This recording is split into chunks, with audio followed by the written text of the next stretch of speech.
গাজায় যুদ্ধবিরতি বিষয়ক প্রস্তাবে ইসরায়েলের জবাবের অপেক্ষায় রয়েছে ফিলিস্তিনি সশস্ত্র গোষ্ঠী হামাস।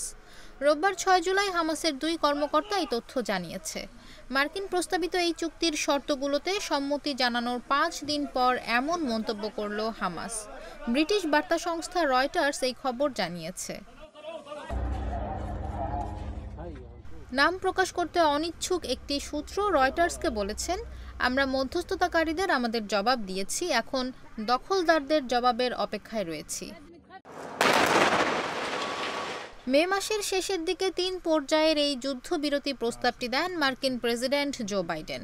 এতে মধ্যস্থতা করেছে কাতার ও মিশর। গাজায় যুদ্ধ বন্ধ এবং অবশিষ্ট ১২০ ইসরায়েলি জিম্মিকে মুক্ত করার লক্ষ্যে এই প্রস্তাব দেওয়া হয়। অপর এক ফিলিস্তিনি সূত্র জানিয়েছে, যুদ্ধবিরতির প্রস্তাব নিয়ে কাতারের সঙ্গে কথা বলছে দখলদার ইসরায়েল।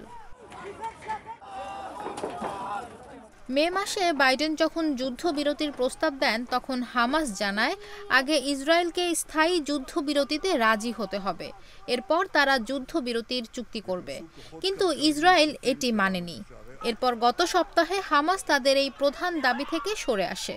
তারা এখন বলছে, প্রথমে যে ৬ সপ্তাহের যুদ্ধবিরতি হবে, এই সময়টায় তারা ইসরায়েলের সঙ্গে স্থায়ী যুদ্ধবিরতি নিয়ে আলোচনা করতে থাকবে।